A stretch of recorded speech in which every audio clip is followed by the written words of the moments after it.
Well, good afternoon, everyone. My name is Rachel Rodman, and I am a partner with Cadwalader. Oh. That was me. Okay. Cadwalader, Wickersham and Taft. I'm a litigation partner in the Corporate and Financial Services Group, and I specialize in something that no one wants to talk about, which is litigation and enforcement. And I am formerly of the CFPB, where I spent about 5 years under Director Richard Cordray. I'm really thrilled to be here today with Ram Palaniappan. How'd I do? Quite well. Okay, wonderful. Thank you. So Ram is the CEO of and founder of EarnIn, which aims to build a more equitable financial system and free people from the traditional payment cycle, giving them control of their money starting from when they earn it. Ram's career spans over 2 decades, and he has founded multiple fintech startups. He is a regular speaker on fintech, financial services, startups, entrepreneurship, and financial well-being at top industry events. And his insights have been featured in top media outlets such as the New York Times, the Wall Street Journal, and Forbes. Ram, the title of today's panel is EWA, Creating a New Path for a Safe Financial Alternative. And one thing about the fintech ecosystem is that it's very, very large. There's all kinds of different products that are out there, and I myself have not been familiar or come across EWA in my work. And so for everyone here who doesn't have the benefit of understanding this product, can you tell us what is EWA? Yeah, sure. So earned wage access is a product through which employees can access the money that they have already earned without having to wait till payday. And so it's sort of an interesting concept because till fairly recently, like most people were paid every day. And it's only more recently that we've got the system of pay cycles, which is really like rigid and arbitrary. Like the most common pay cycle in the US is people are paid every 2 weeks. Your bills are not every 2 weeks, bills are monthly, so it's like somebody designed this to trip people up. Half the time your bills are due before payday. And so what we do through earned wage access is we let the employees pull down their pay when they need it, so they can synchronize their income with their expenses. Okay, so I think it would be helpful to understand precisely how the product works. Mm-hmm. So from a customer experience standpoint, who are your customers, and how do they use EarnIn's product to get access to their wages? Yeah, sure. So our customers, like lots of our customers are people who work at retail, lots of teachers, lots of people from customer service. We have a lot of people who are in healthcare, so think of nurses. We have a lot of government employees, so think of like TSA agents. Also, over 100 congressional staffers use EarnIn. So we have about 2 million customers who use the product. The way the product works is they can see how much money they have earned. And so as you're working, you can see what you've earned till that point in time. And then you can pull that down and move it into your checking account whenever you need, and then you spend out of your checking account. The common use cases are rent. Rent is a big one, because like rent is an outsized expense, and so you sort of need the extra money for that. People are using it to pay bills, gas, groceries. Gas is a really interesting one, because one of the things that we see with earned wage access is that once somebody starts using our product, we see that the wages go up. Why would that be? It's really interesting. Like we were trying to figure that out too. And there's lots of interesting mechanics. And so one is gas. Okay. A lot of our customers cannot afford to lock up $50 or $100 in their gas tank. So they're filling gas $10 at a time. And then if something unexpected happens, then they can't buy gas and they miss work. But now with our product, they can download the previous day's earnings, and then they can go into work, and so they're actually working more hours. Mm-hmm. So that's one of the ways in which this happens. Also, I think like people are much more interested in like trying to get the overtime and get the extra shift if they know that they can get the reward at the end of it. It's a little bit like if you're playing a video game and someone were to give you your scores every 2 weeks, you probably wouldn't play that game. But if you can see the score continuously, then you actually want to engage with it more. So it like sort of makes work more exciting. Yeah. But there's just like lots of other dynamics as well. So there was a customer who I spoke with, she works at retail, and within retail there's different types of jobs. So with one job you're tied to a particular retail location, And then there's another job where you're tied to a department within the retail, within that store, but you sort of like work across 2 or 3 different store locations. And the job where you're tied to a department like a cosmetics department, it pays more. So she was offered the higher paying job, and she didn't take it because she couldn't afford to front the gas money and wait to get reimbursed. And then she started using EarnIn, and the next time she got that offer, she took it. And so there's like lots of interesting ways in which we sort of see people move to a higher paying situation. I see. So it's the ability to bridge some of these gaps by obtaining the money that then allows people to, Yes. basically reach for their goals in their careers. Yeah, I mean, if you hold back someone's pay, it's problematic for them. And one of the ways in which it's problematic is that you see that they can't go after these opportunities. But like I can go through so many of these. It's tough for our customers to move because they can't put down 2 weeks of deposit on an apartment. So it makes moving more difficult. And I've spoken with people who, like, it's a rational thing to do. When you can't put down, like if you could find an apartment for $500 a month, but you couldn't afford the $1,000 as a deposit, what do? You go into a weekly hotel that's $200 a week. It's the only choice you had, but it's much more expensive than the apartment. And now when you're at this hotel, you don't have a kitchen. So your next biggest expense is McDonald's. And so like it all keeps compounding, but they're making rational choices given that situation. Right. And so does your product, I'm assuming it's app-based? Yes. Okay. And so can someone literally, at sort of a point of sale at the gas station, decide to get an advance and then they get it and then they can move on with the transaction? How fast is it? Yeah, so we have 2 speeds at which it can work. So one is ACH, which is quite slow. We use same-day ACH as well, so if you get it to us in the morning, you can get it there in the afternoon, but it's not instant, like you're not going to be waiting at point of sale for that. We have what we call lightning speed, but it's either one of the network push-to-card transactions like OCT or RTP. And so we can do that, and then that hits within seconds, and so it actually works while you're in line. Oh, wow. So I wanted to ask you, Ram, how did you end up founding EarnIn? Talk to us a little bit about the founding story. Yeah. So I didn't set out with the intent to start a company. Prior to EarnIn, I was working at another company, and out there, I heard that some of my employees were running into overdrafts and short-term loans, and I was surprised because I thought we were paying everybody well. And so I spoke with one of them, and the problem that she had was she needed money the next day, couldn't wait till the following Friday. We were already halfway through the week, and so I just told her that we'll pay her for the day she already worked. And I couldn't make our payroll system do that. And so I was like, well, fuck that. I'll just give you the money that you've already earned, and then we'll settle it on payday. And so I continued doing this completely in person for a handful of my employees. And I did this for about 4 years. And then I left the company, and then I moved out.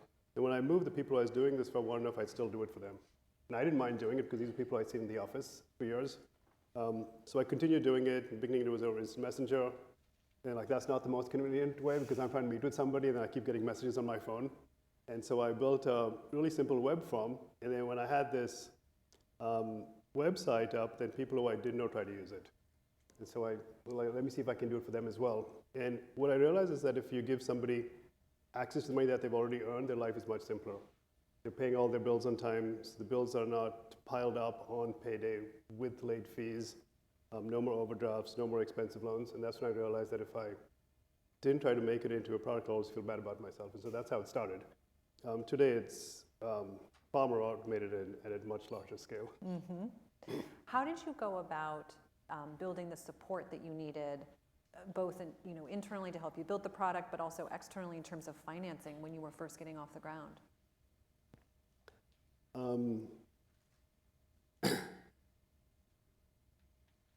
So I've been in Fintech before, and so and sort of built companies before, so I think that sort of helped the investor universe view me a little bit more positively. I think one of the good things when you're sort of like looking for funding is you actually only need one person to say yes and get a lot of people to say no. And there are enough people who are looking for businesses, and I was lucky enough to find someone who believed that this could be a business, but there were lots of people who were very smart who also did not think it could actually be a business. Here we are today, 10 Way, years way later. more no's than yeses. Yeah. So you mentioned that this was not your first rodeo, so to speak, and that you had been involved in startups before. What lessons did you take from those prior experiences into EarnIn? What was really the most valuable experiences that you had in those other companies? So I think every time I'm in fintech, I think that I should not continue to be in fintech because it's very difficult. But it's full of problems, and like it's the problems that I know, and the problems that are actually solvable problems. And so that's sort of why I've still been in fintech. But like the payment system is just full of problems. It's slow. It's just fascinating if you think of money. Like so for most of us, money is mostly digital. Like think of how much of your pay you actually spend in cash. Almost nothing. It's almost completely spent through cards or some other digital form. If I were to give you cash, then you have the cash immediately at no cost. But if I were to pay you digitally, let's say by card, you get the money in 3 days, and you pay 2 or 3% to get the money. Like money is the only thing where the digital version is slower to move and more expensive to move than the physical version. I mean, like it's a setup that's like full of like just set up with problems that you can try to solve. So I can rattle through a lot of problems that still exist in financial services. I mean, the one that we're dealing with is like, why are people paid every 2 weeks? It wasn't always like that. People were paid every day. And it's sort of fascinating how we came to the way we're paid right now, because during the Industrial Revolution, everything moved to batch, pay moved to batch as well. But you could sort of see it, the balance in power at that point in time, like industry was sucking labor out of rural areas to where the factories were. They were sort of in the controlling position. They say, we'll pay you 2 weeks after you work. If labor was sort of in the dominant position, then they would say, you pay us 2 weeks ahead, and then we'll show up to work. It could have gone either way in batch, but it's sort of gone in the company's favor, not in the consumer's favor. But now with technology, we have a way to sort of level that playing field. I see. Well, one of the things I think is so interesting about Earned Wage Access, and this is a policy conference, is that it's a product that doesn't fit neatly into pre-existing boxes for what is a consumer financial product or service. So it's not credit, it's not payments, it's not servicing, it's not credit reporting, it's not all the things that the lawyers in here will know are listed in Title 10 of the Dodd-Frank Act. I would imagine that when you were starting EarnIn, you had to overcome a lot of skepticism from people who wanted to understand what box does this product fit into. I wanted to ask you, how did you deal with that skepticism when you were getting off the ground? And do you still face that same skepticism today? So I say, like when we were trying to get this off the ground, the only thing that we were focused on was what is good for the consumer. There were questions on whether this could actually be a business. There were questions on like what is the regulatory framework. But the one thing that was completely clear is that it was good for consumers and that consumers wanted it. And so that's sort of what enabled us to build the business. I think as we got scale, then you start dealing with the other things like if you're losing money, you really don't want to scale that. And so you need to figure out how to make that work. When you've got a lot of scale, then there's much more attention, particularly because the consumers who we help, they're generally lower income customers, low bank balances, they're considered vulnerable. There's much more attention on them. And so there's obviously like more attention on what we're doing as well because of who our customer base is. And so sort of like the questions that you had on like what kind of product is it come up much more. And to me, like the amount of inequality that we have, to me, like that's unacceptable. I'm surprised that we're all like sitting relaxed about this while there's like increasing inequality. And if we want more financial access, if we want more financial inclusion, then we need new financial products. If we try to say like, hey, like we have these end boxes and everything has to fit in those end boxes, we know the outcomes from those end boxes, they're not good. And we can't say we want everything to fit into those end boxes and at the same time we want different outcomes. Like that's not going to work. So we sort of have to say, are we comfortable with the outcomes? We're okay with inequality, let's stick with the same boxes. Or if we want more access, we want more inclusion, then we need different boxes. And so I think like that's sort of like where we are right now. And we're seeing a few states have now created legislation around earned wage access. And it's good because that then gives the consumer certainty that these products will continue to exist. And earned wage access has a lot of new and much needed consumer protections that don't exist in any of the other products. And so, Well, talk to me about what those are. yeah, so the three big ones are the product is always available to consumers without any fees. So if they want to, they can use it without any cost to them. It's a non-recourse product, and so there's no collections. There's no legal obligation for the customer to sort of repay that. And then there's no penalties on the product. So there's like no late fees, no interest. It doesn't adversely impact your credit score. So all of these things are like the characteristics of credit that the consumers didn't like about credit. And now there's earned wage access, which is actually using their own money, so it doesn't need all of those negative pieces of credit.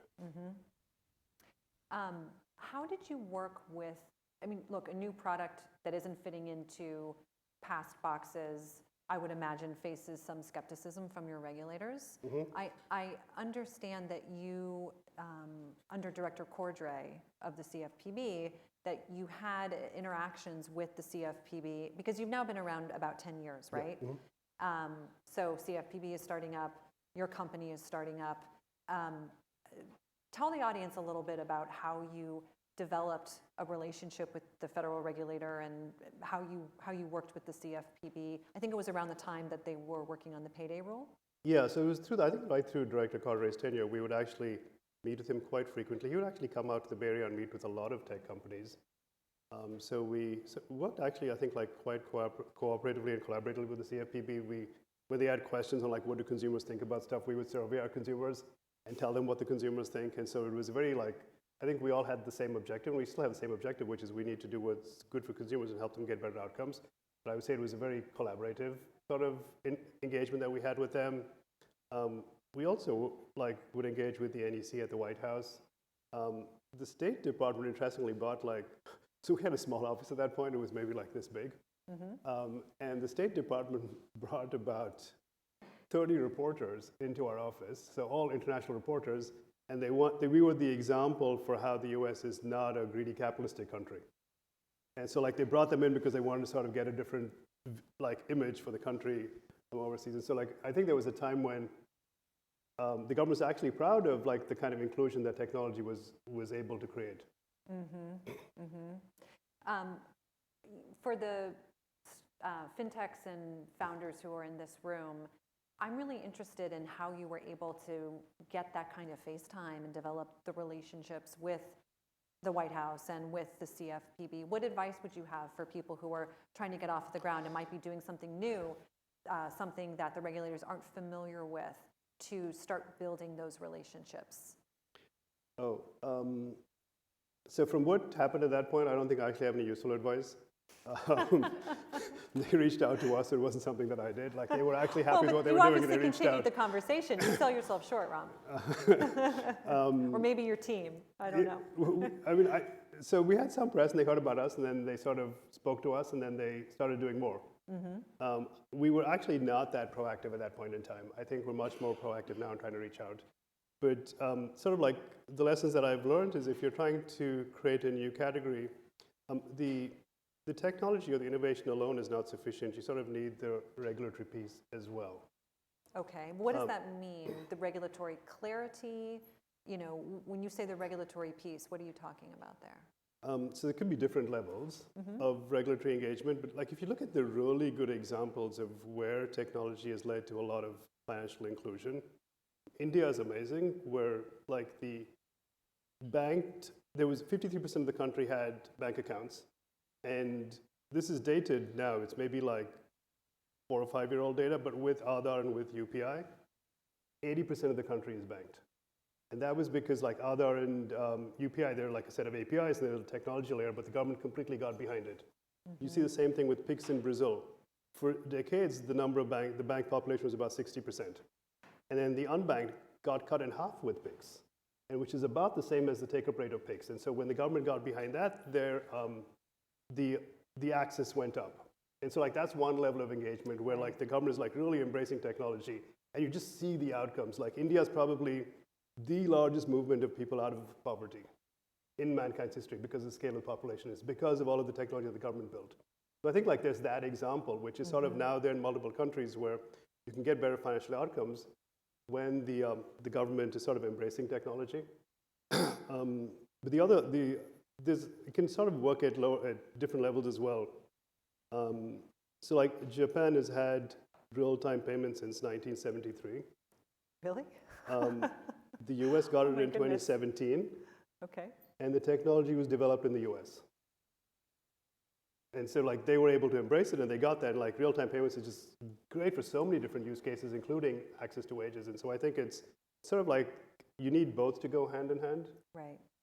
for the consumer to get the right outcomes. Okay. So that's actually a good segue. And how are we doing on time here?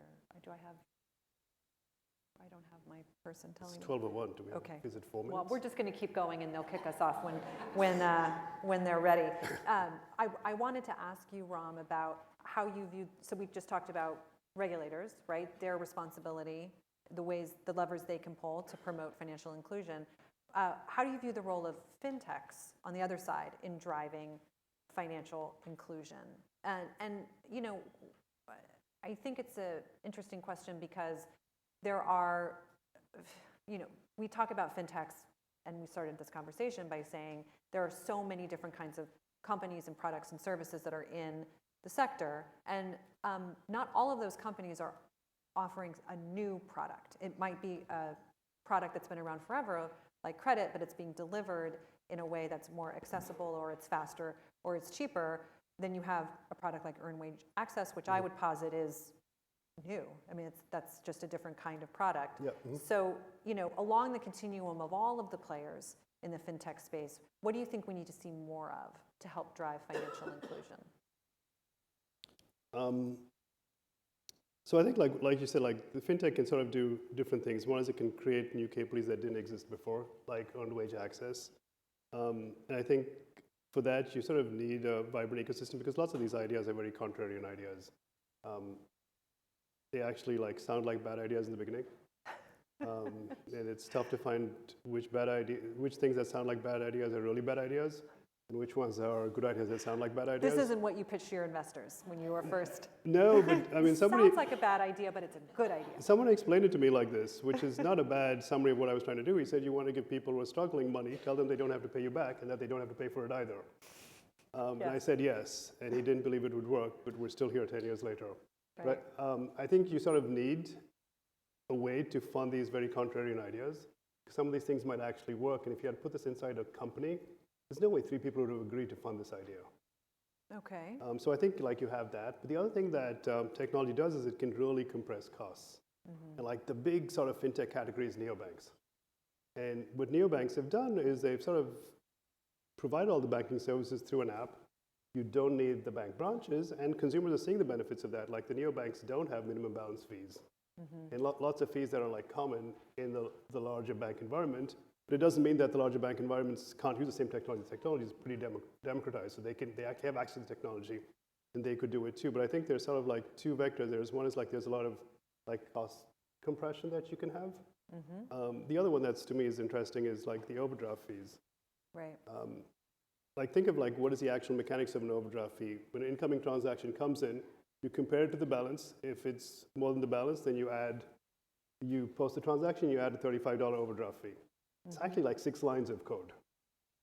And you think of like a Google search is like 10,000 times as more complicated than charging an overdraft fee. Yet Google search is free, and we charge $35 for an overdraft fee.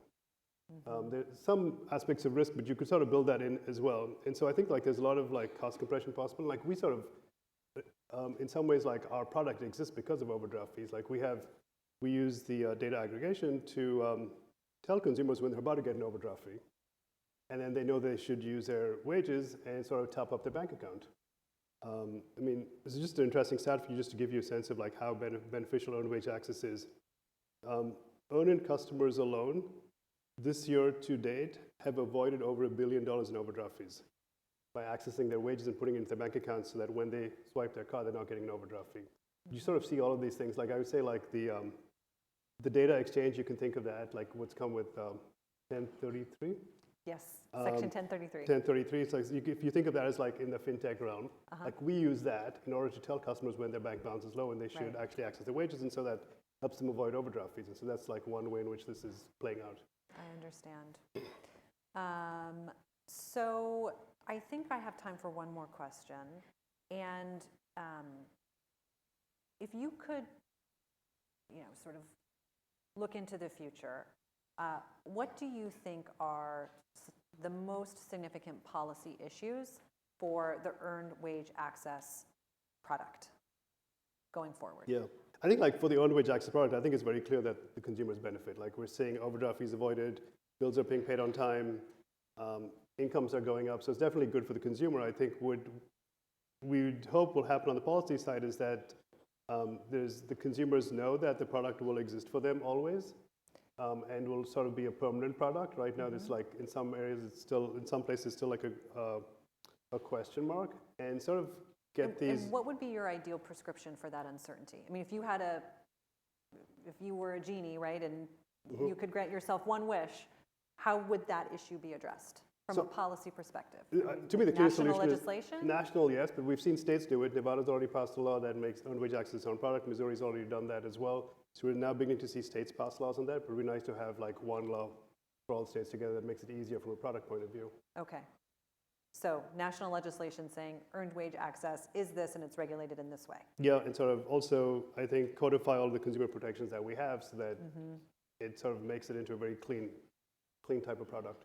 Okay, all right. So certainty for consumers so that they know this product isn't, not going to be taken away from them in the future. Are there any other policy issues to highlight today?